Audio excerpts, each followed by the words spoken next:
Sound out for Chesterfield. Chesterfield is best for you. First cigarette with premium quality in both regular and king size. Chesterfield brings you Dragnet.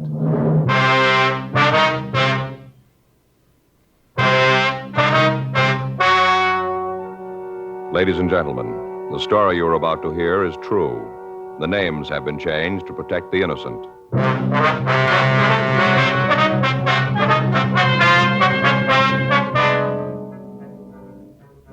You're a detective sergeant. You're assigned a robbery detail. A suspect has been apprehended. You have a positive identification from the victim. Your job, investigate. Years ahead of them all. Chesterfield is years ahead of them all. The quality contrast between Chesterfield and other leading brands is a revealing story. Recent chemical analyses give an index of good quality for the country's 6 leading cigarette brands. The index of good quality table, which is a ratio of high sugar to low nicotine, shows Chesterfield quality highest. Chesterfield quality highest. 15% higher than its nearest competitor. Chesterfield quality highest. 31% higher than the average of the 5 other leading brands. Yes, Chesterfield is first with premium quality in both regular and king size. Don't you want to try a cigarette with a record like this? Chesterfield.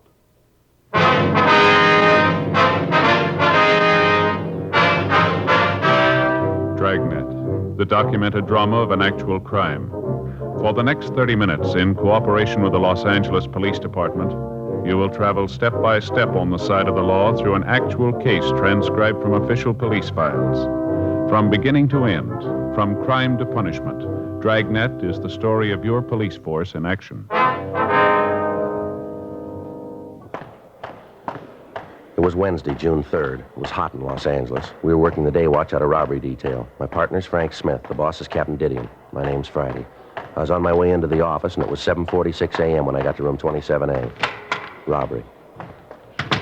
Joe? Yeah? You're early. Yeah. I got to run over to Georgia Street Receiving Hospital. What's the matter? I don't know, Frank. I started to get headaches last night. I couldn't sleep. Ringing in my ears. I don't know what it is. Now, hold on. Stay right there. What? Just got up my locker. I'll get it for you. What are you talking about? The headaches get worse when you move. What? When you move around, it gets worse, right? Yeah? Feels like your head's going to blow out? Yeah? Huh? Glad you came to me.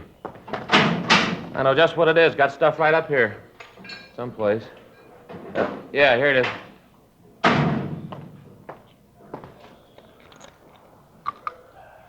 There you are, Joe. Take 2. Fix you right up. What is it? Salt. Salt? Salt. That's your trouble. You don't get enough salt. Same thing happened to me last summer. Ever since then, I always keep a bottle of salt tablets right in my locker. Always ready. Take 2. Fix you right up. Well, I don't know. You got a penny?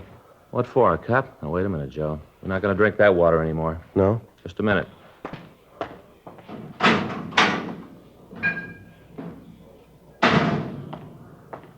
Bought a whole case of this for us. There you are, boy. Drink it right out of the bottle. What is it? Poland water, Joe. 100% pure. Right from the springs. Real water. Yeah? Yep. Read right there on the bottle, see? Not carbonated. Full of minerals and good things. Yeah, well, Frank, maybe I ought to wait and see the doctor, huh? Joe, believe me, I know what's wrong. It's happened to me. Same thing. Salt, that's what you need. Yeah. Well, there you are. Poland water and the pills fix you right up. There they are. Go ahead. Oh, look, I appreciate all this, really I do, but I think I ought to see the doctor, huh?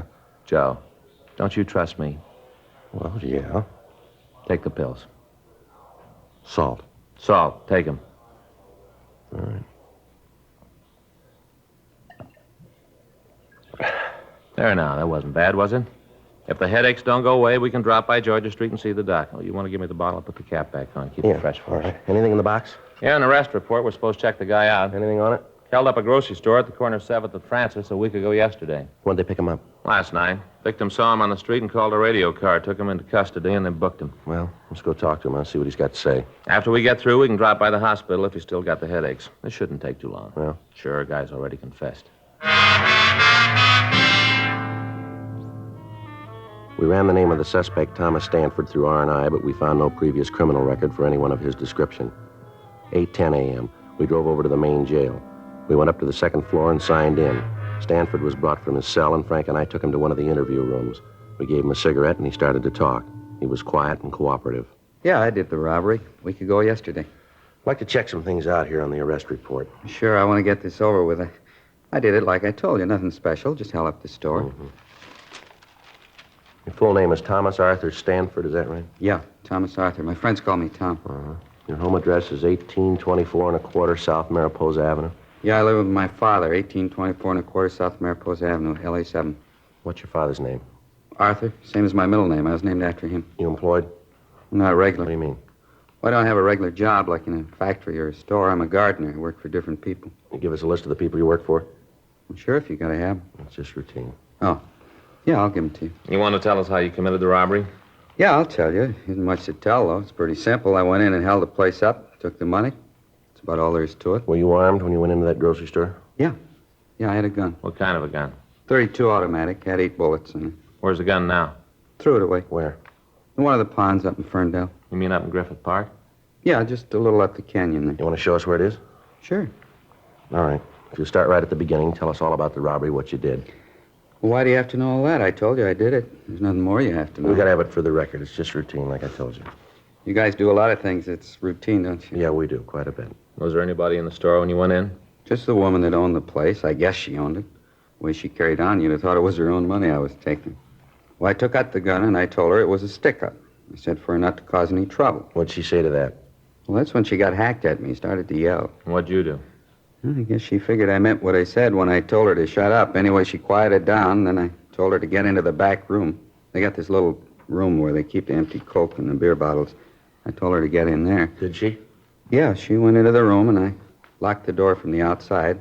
And I went to the cash register and punched the no-sale button and took the money. After that, I left the store. You didn't have the money on you when they picked you up last night. Where is it? It's gone. I spent it. You spent it all? Yeah, every last nickel. I had myself a ball. You remember where you spent it? Around different places. I bought myself some clothes, spent some of it in clubs. Just went. None of it left. You drive a car, Stanford? Yeah. Isn't mine, though. It belongs to my father. It's a big Chrysler sedan. Did you drive that when you held up the grocery store? Yeah, I had it parked down the street on 7th. Mm-hmm. Remember the time when you went into the store? Yeah. It was just after 12. 12 noon. What were you doing in the neighborhood last night? You mean when they picked me up? That's right. Just looking around. You ever been arrested before? No. Never been mixed up with the cops. You ever been to the hospital, mental institution? What do you ask a question like that for? Routine. Oh. Well, when I was a kid, I had my tonsils out. I was in a hospital then. A couple of days. I don't remember it too well. It was a long time ago. Mm-hmm. How old are you, Stanford? 28. All these questions you're asking me. I told the 2 cops that picked me up the same things. Why you got to ask them again? Can't you just send me to the penitentiary and get it over with? Got to double-check the story, Stanford. I suppose so. Just seems that you're going to a lot of trouble you don't have to. I told you I did it. I'm not giving you any trouble. I confess. Yeah. My father know about this yet? Yeah, he was called. He's going to be pretty sore about it. All right. Sure, he doesn't know I used his car.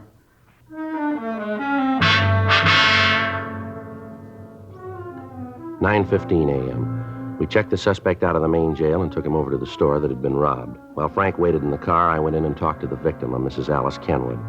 I told her that we'd bring the suspect into the store and ask him several questions about the robbery. During that time, I told her that we wanted her to observe the suspect so that she could give us a positive identification. I told her that it would be better if she didn't talk to him and that if she had any questions, she could ask them through us.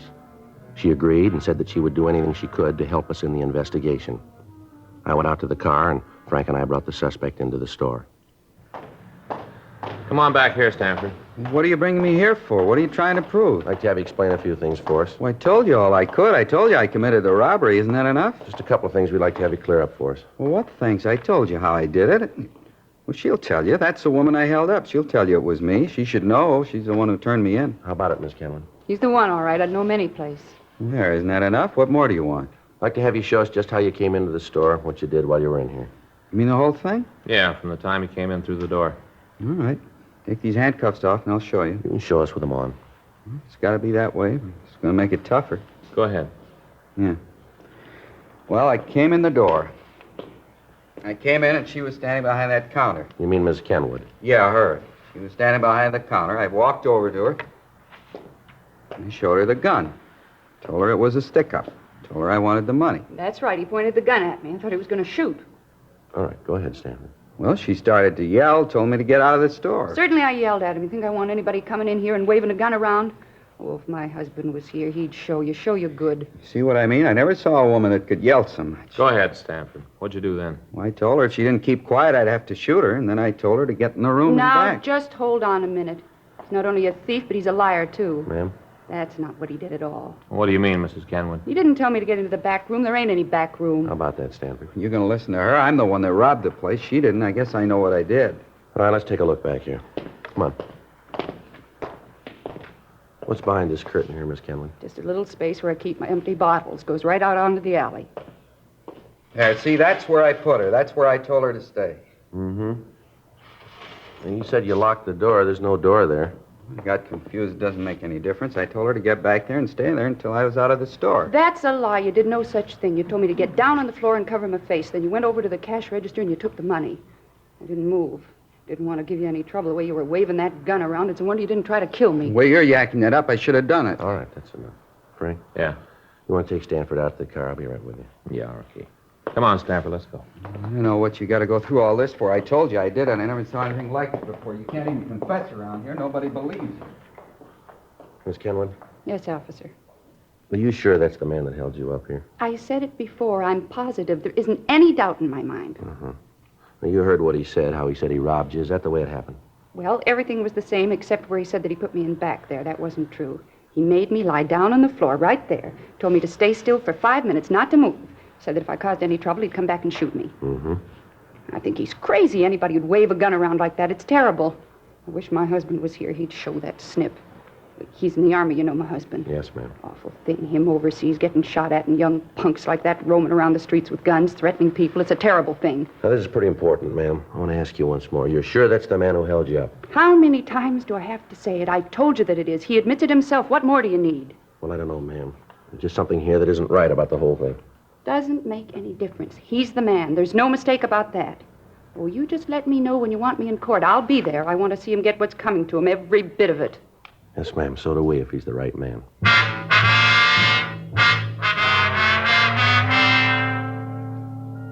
12:22 p.m. We drove the suspect back to the city hall for further questioning. Frank took him to the interrogation room, and I checked into the squad room. Pardon me? Yes, sir? Sergeant Friday? Yes, sir. Something I can do for you? I'm Arthur Stanford, Tom's father. Oh, yes, sir. I understand my son is here. Is that right? Yes, sir. He's here. Wonder if I could see him, talk to him. Yes, sir. I think that can be arranged. Has he told you why he did it? Has he? Well, he's given us some reasons, sir. None of them are very good. I can't understand it. Just isn't any reason for him to do a thing like this. No reason at all that I can see. Mm-hmm. I don't know what to do, Mr. Friday. I left the house this morning, and all the people in the neighborhood knew about it. They all knew. I walked down the street, and they turned away from me. I could see them watch me through the windows of their houses. I could tell what they were thinking. My son's a thief. Common thief. And in my heart, I know it's true. I don't know what to do about it, Mr. Friday. Can you tell me? No, sir. I'm afraid I can't. Well, maybe he can. May I see him? Yes, sir. He's across the hall. This way. Right over here, sir. I wonder if I could have a cigarette? Yes, sir. Here you are. Here's a match. Thank you. I'm not sure what I'm going to say to him when I see him. Wish I had some time to think. Well, you don't have to go in now if you don't want to, sir. Oh, it wouldn't help any to put it off. Won't get any easier with time. I might as well get it over with. All right, sir.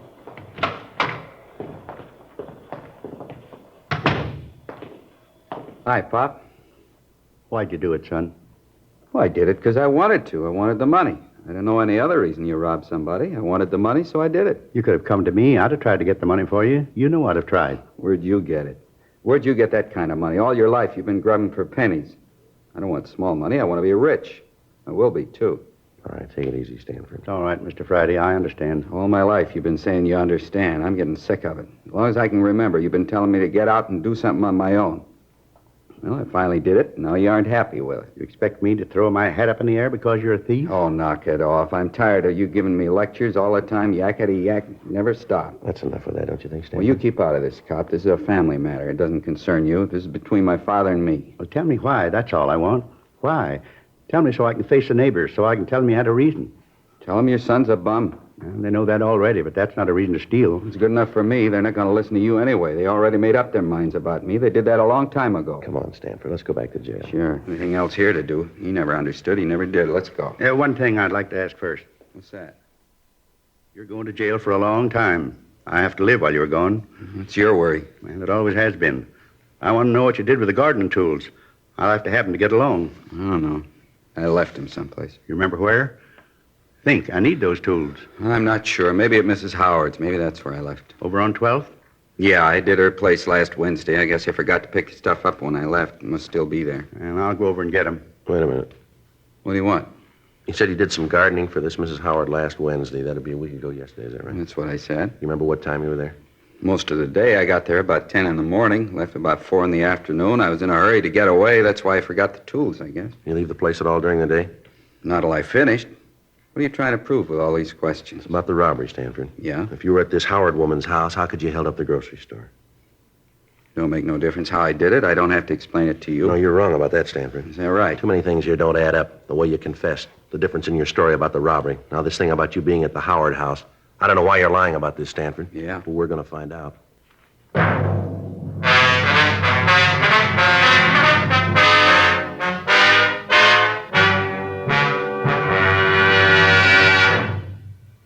You are listening to Dragnet, the authentic story of your police force in action. Chesterfield is best for you. Listen to Chesterfield's record. For a full year and 2 months, a doctor has been making regular examinations of a group of Chesterfield smokers, and he reports no adverse effects to the nose, throat, and sinuses from smoking Chesterfields. Don't you want to try a cigarette with a record like this? Chesterfield. First with premium quality in both regular and king size. Chesterfield. First choice with Young America. And that's from a survey of 274 colleges and universities. Try Chesterfields today. Remember, Chesterfield is America's best cigarette buy.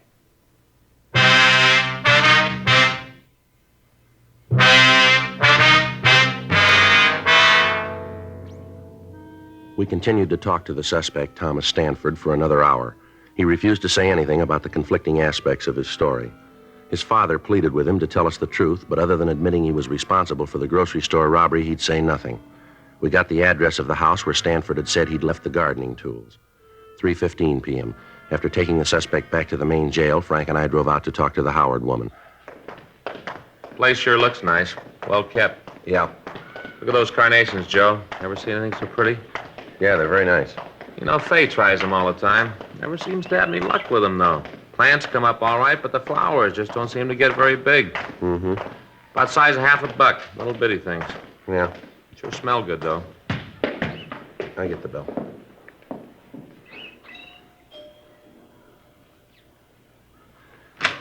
Yes? Ms. Howard? That's right. Is there something you want? Police officers, ma'am. We'd like to talk to you. Policeman? What do you want to see me for? Well, it's about a man who did some work for you, Thomas Stanford. Oh. Yes, come in, won't you? Thank you very much. My name's Friday, Mrs. Howard. This is my partner, Frank Smith. Well, how do you do? How you do, ma'am? Just sit down there. I'm having a late lunch. Can I get you anything? No, thank No, you. thank you, ma'am. Sure you wouldn't have a glass of iced tea or something like that? No, thanks, Miss Howard. How about this man, Stanford? Oh, yes, Tom. He's a good gardener. Does a beautiful job on the place. You should take a walk around the grounds. He keeps it just beautifully. Yes, ma'am. Could you tell us when he was here last? Oh, well, I'd have to think about that. Let's see. Well, I think it was a week ago yesterday. Yes, that's right. Last Wednesday. He comes once a week. He should have been here yesterday. Called his house when he didn't show up. No answer. Probably forgot. He's very forgetful, you know. Is that right? Oh, yes. But take the last time he was here. He walked off and forgot all of his tools. Lawnmower, clippers, everything. Had to take it back to the garage. Just left it on the lawn right out in the front of the place. Mm-hmm. You ever had any trouble with him? What do you mean by trouble? Well, any arguments, disagreements? Well, on a couple of occasions, we've had words about what flowers to put in. He's wanted to plant one thing, I've wanted something else. They've never been serious, though. Yes, ma'am.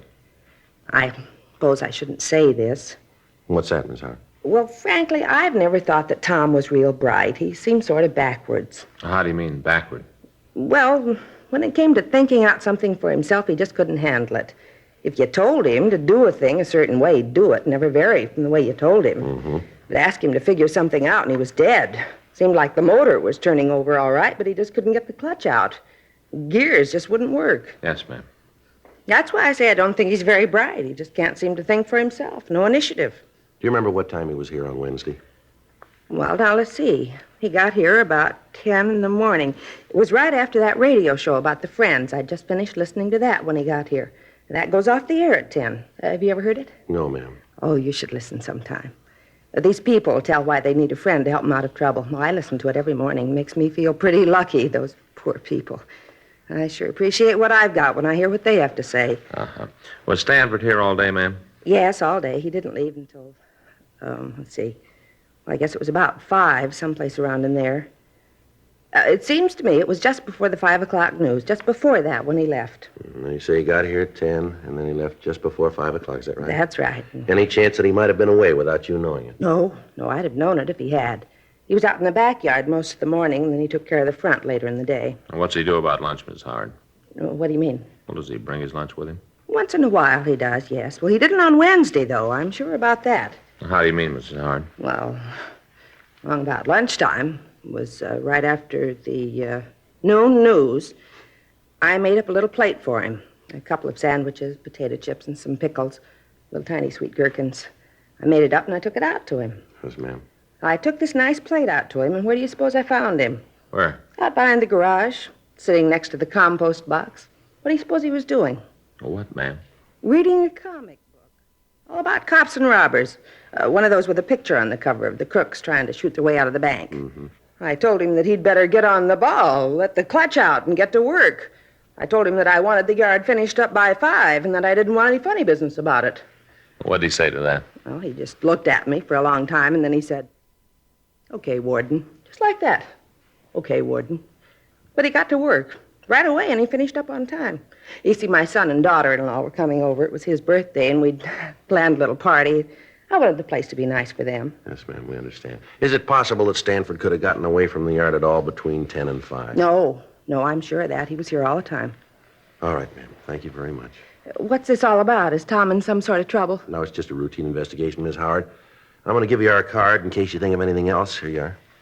Oh, thank you. Michigan 5211, is that right? Yes, ma'am. Ask for robbery division. That's extension 2511. It's right on the card. Oh, yes. Mm-hmm. Poor Tom, all this trouble. It's too bad. Yes, ma'am. I just wish this was New York. Beg your pardon? Well, if this was New York, everything would be all right. How's that? That program about the Friends? Yes, ma'am. Tom could sure use one.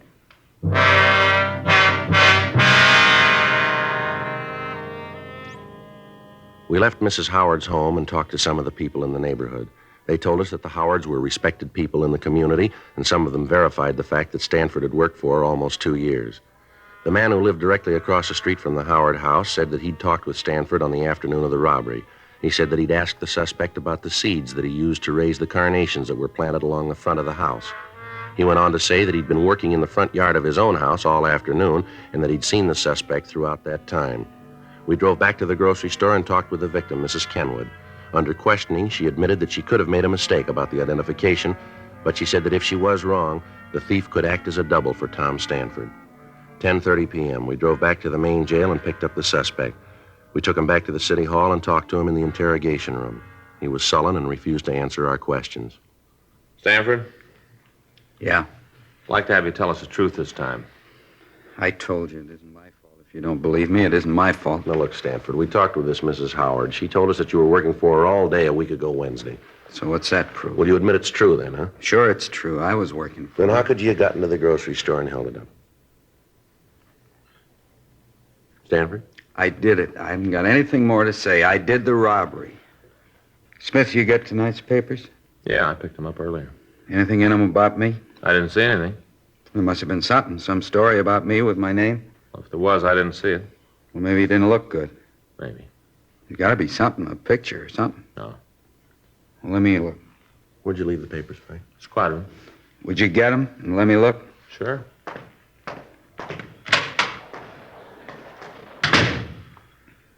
Pretty important to you that you're in the papers, isn't it? I just want to see him, that's all. Well, he'll bring them back. You must have made a mistake. There's something about me. There's got to be. It isn't every day there's a robbery like this. The papers would write it up big, wouldn't they? I don't know. Well, sure they would. There was a story when the place was robbed, told all about how it was done. It was just a little story, but now they've got me. It seems you should have a picture. Here it is. Let me see. Nothing on the first page. Robbery happened a week ago. It's old news. Yeah, but you just caught me last night.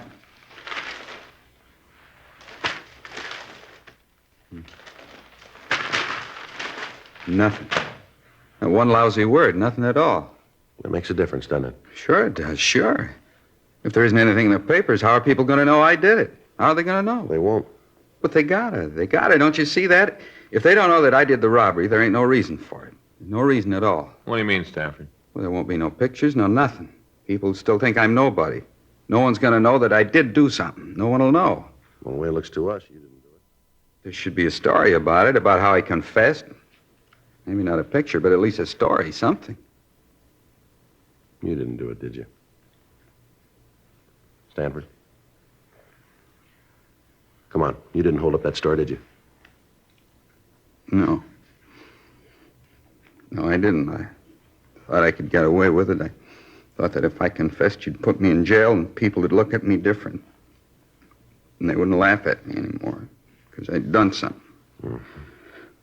Poor dumb Tom. That's what they say, poor dumb Tom. Just once I wanted to show him that I could do something. You ready to go? Back to the jail? That's right. You think we could stop on the way over? I'd like to pick up something. Yeah, what's that? Other papers. Might be something in them.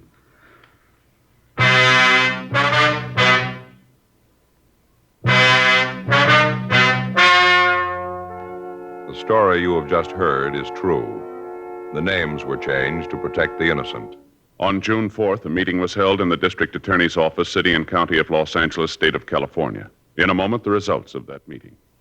Now, here is our star, Jack Webb. Thank you, George Fenneman. I'd like to talk to you people who don't smoke Chesterfields. I'm convinced that if you try just one carton, you'll find they're best for you. They're milder, they have a wonderful taste, and most important, they have premium quality in both sizes, regular or king size. So pick up that carton, will you? Chesterfields. Try them.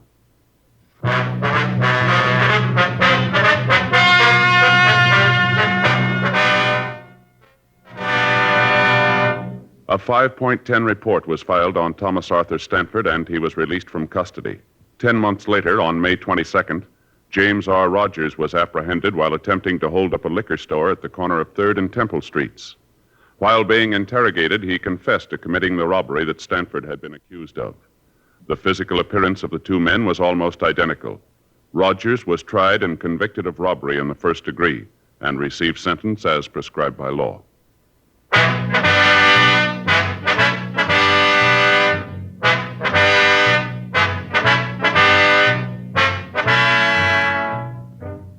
You have just heard Dragnet, a series of authentic cases from official files. Technical advice comes from the Office of Chief of Police W.H. Parker, Los Angeles Police Department. Technical advisors, Captain Jack Donahoe, Sergeant Marty Wynn, Sergeant Vance Brasher. Heard tonight were Ben Alexander, Virginia Gregg, Vic Perrin. Script by John Robinson. Music by Walter Schumann. Hal Gibney speaking. For a million laughs, tune in Chesterfield's Martin and Lewis show Tuesday on this same NBC station. And sound off for Chesterfields. Either regular or king size, you'll find premium quality Chesterfields much milder. Chesterfield is best for you.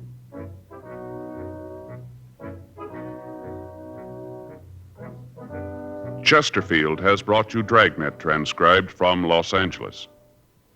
Now, new Fatima has the tip for your lips. Fatima tips of perfect cork. King size for natural filtering. Fatima quality for a much better flavor and aroma. So remember, new Fatima has the tip for your lips. Fatima. See how smooth they are. Remember, Fatima is made by the makers of Chesterfield. Tonight it's Adventure with Barry Craig on NBC.